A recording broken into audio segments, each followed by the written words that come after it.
An email lands in your inbox on a Friday afternoon. The sender line shows finance at your own company's domain.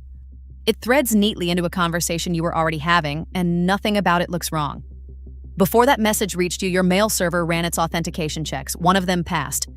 And the address you are looking at is not the address that got checked. That is not a bug in anybody's server. It is the shape of the whole system. In 2020, 3 researchers took that gap apart properly. They published 18 separate ways through it, tested against 10 of the largest mail providers on the internet. I'm Nancy, and this is Trust Boundary.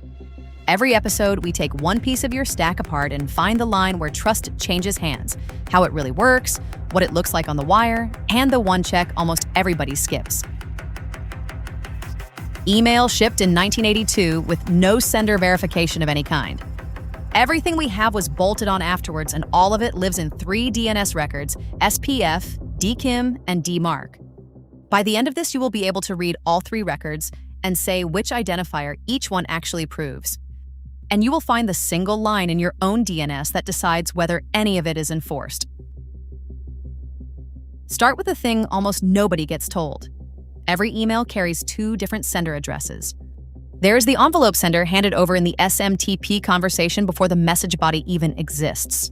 And there is the from header inside the message, which is the one your mail client puts on the screen. They do not have to match. Nothing in the protocol requires it.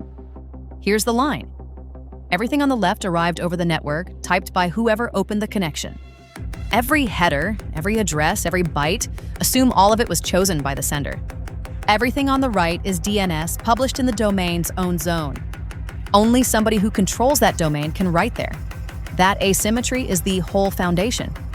So a message arrives. The receiving server takes the domain from the envelope sender and looks up a text record. That is SPF, a list of who may send, naming address ranges directly and pulling in more with include. The last term says what to do with everything else. Dash all means nothing else is authorized. The server compares the connecting address against that list, and SPF passes. Notice what it just proved. Something about the envelope domain, which your mail client never shows you. SPF is fragile too. A single check may trigger at most 10 DNS lookups, and going over is not a fail, it is perm error. It also breaks the moment a message is forwarded because the connecting server is somebody else's now. DKIM takes a different route. The sending domain signs the message with a private key. A hash of the body, plus a chosen list of headers and a signature header naming the signing domain and a selector. The receiver fetches the matching public key from DNS and verifies the signature itself. That survives forwarding because the proof travels with the message. But the signing domain sits in a tag called D. And you never see that one either. So both mechanisms are proving things about identifiers no human ever reads. Which is exactly what DMARC was invented to fix. It asks a question neither of the others asks. Does the domain that just passed match the domain in the from line? That comparison is called alignment, and it is the only point in this system where the address on your screen is checked. Every one of those verdicts gets written back into the message. Open the raw headers and read the decision. Authentication results is the receiving server's own record of what it found. It matters that the receiver wrote it. One of these arriving from outside is just text a stranger typed. SPF equals pass, and then the identifier it actually checked, SMTP.mailFrom, that is the envelope, not the from line. DKIM equals pass and header.d. That is the signing domain, taken out of the signature. Still not the from line. DMARC equals pass and header.from. The only field here that mentions the address a human will read. Now the signature. A is the algorithm, D is the signing domain, S is the selector, and B is the signature itself. H is the one worth staring at. It lists exactly which headers were signed. Anything not in that list is unsigned and can be added or altered in transit without breaking anything. And the policy record at _dmarc.yourdomain. P is the policy, none, quarantine, or reject.